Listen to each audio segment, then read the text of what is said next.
guys, welcome to Eastern Cryptid Encounters. Tonight's stories are from the missing 411 cases. If y'all like these kind of stories, please reach over and smash that like button and hit that red subscribe button, but don't forget to hit that bell so you don't miss out on any videos. And guys, we just put up our PayPal and GoFundMe page, so if you want to help support our channel, please consider donating to help us to grow our channel. So let's dive into it.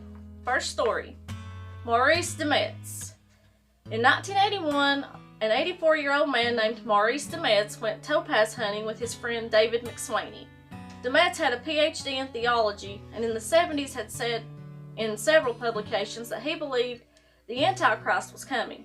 He wrote that the devil would appear as a political, religious, commercial autocrat of the world. They drove to Pike National Forest in Colorado. Once they were in the park, they had to drive 16 miles down a dirt road until they reached a spot called Topaz Point. Native Americans claimed it was haunted by evil spirits. Early settlers called this place the Devil's Head, which was a very interesting coincidence considering his theological background. Maurice could barely walk because he had bad knees. He needed David to help him down a small hill to get to a sandy digging spot in the forest. When it was time to leave, David walked to Maurice's digging spot to say that they should go in about 10 minutes. He went back to his own digging site 150 yards away to clean up his tools. But when David returned to Maurice's spot, the elderly man was gone. With his bad knees, it would have been impossible for Maurice to climb up the hill on his own, and he couldn't have gotten far into the forest, yet he was gone. He honked the horn, called for him, and searched for a long time. McSwaney flagged down a nearby car and asked him to find the police, while he continued the search. The local authorities searched for 5 days, and yet they never found any evidence. The police closed the case, claiming that they did all they could do. Demetz's wife sent a letter to the governor of Colorado to reopen the case, and she never received a reply. After Polites created a mini documentary about the case for Missing 411, pointing out that there have been a cluster of similar disappearances in Devil's Head, after premiering the mini doc, the police reopened the Maurice Demetz case over 30 years after the disappearance.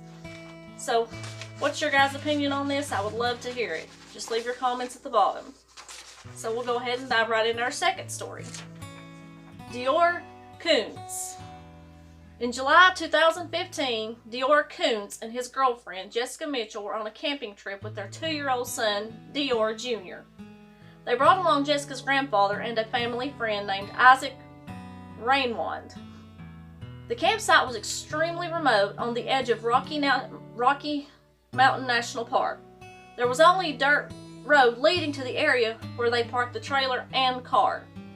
The morning after their arrival, Jessica, Dor, and Dor Jr. all went into the nearby town to run some errands. When they came back to the campsite, Rainwand was holding a large fish. He said he had caught it in the nearby river. Jessica and Dor Sr. asked to see where he caught the fish, so they began to follow him with their son. The little boy suddenly decided he wanted to get candy from his grandfather, and they allowed him to walk by himself back to the campsite, which was only a few yards away. The grandfather confirmed that little Dor returned safely to him and that he was watching over him, but in the blink of an eye, the toddler was gone. During an interview, the parents explained that they searched for the boy for about 20 minutes before trying to call 911. There was no cell phone service at the campsite, so they had to drive down to the road until they could complete the call. A search party helped them comb the area for several days, with no sign of his scent or tracks. Helicopters with heat tracking cameras flew over the area as well. A 2-year-old should not have been able to go very far. Everyone was baffled. Where was Dor Conners? Years later, the case is still unsolved. Many in the general public believe that Dor's parents are suspects and that there was public outcry to have them tried for murder. However, there is no evidence that they actually killed their son. And guys, I would love to hear your comments and thoughts on that one, so please feel free to leave, what you think might have happened to the little boy. So, here's the third one. James McGrogan.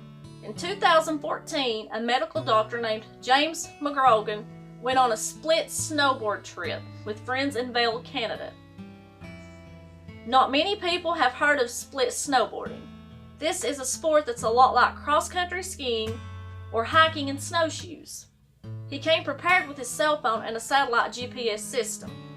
He was much faster than his friends, so he said that he would wait for them at the next stop. They lost sight of him and never saw him at any of the stops along the trail.